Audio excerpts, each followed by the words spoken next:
Tout ce qui vient de Dieu est bon. Et pour cela, pour comprendre cela, nous allons lire Jacques chapitre 1, versets 16 à 18, versets 16 et 17.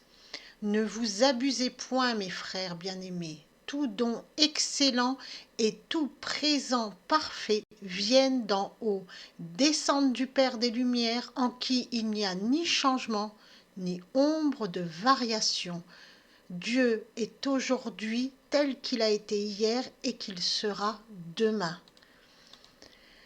Ce serait s'abuser, c'est-à-dire se tromper soi-même, que de supposer que le mal puisse venir de Dieu, puisque Dieu est, au contraire de sa nature, la source suprême de tout bien. Et c'est ce que l'on peut lire en 1 Jean chapitre 1 verset 5, la nouvelle que nous avons apprise de lui et que nous vous annonçons, c'est que Dieu est lumière et qu'il n'y a point en lui de ténèbres. En Dieu, il n'y a pas de ténèbres, il n'y a aucun mal. Et donc tout ce que Dieu crée, tout ce que Dieu fait, tout ce qui vient de Dieu est bon, puisqu'il n'y a aucun mal en lui. Verset 18. Parce qu'il l'a voulu, il nous a enfantés par la parole de vérité, afin que nous fussions les prémices en quelque sorte de ses créatures. Uniquement parce que Dieu l'a voulu, il nous a enfantés par sa parole et nous a donné vie. C'est un don de Dieu.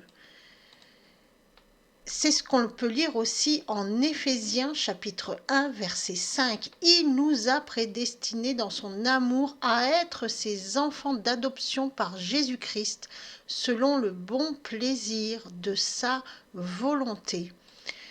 Et comme Dieu nous veut libres, il nous demande d'entrer dans son plan pour être créés à son image et à sa ressemblance. C'est chacun qui doit faire le choix d'entrer dans le plan de Dieu pour que Dieu le crée à son image et à sa ressemblance.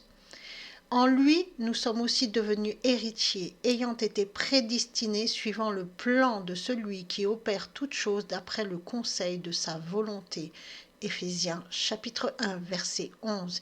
Il ne tient qu'à nous de faire le bien.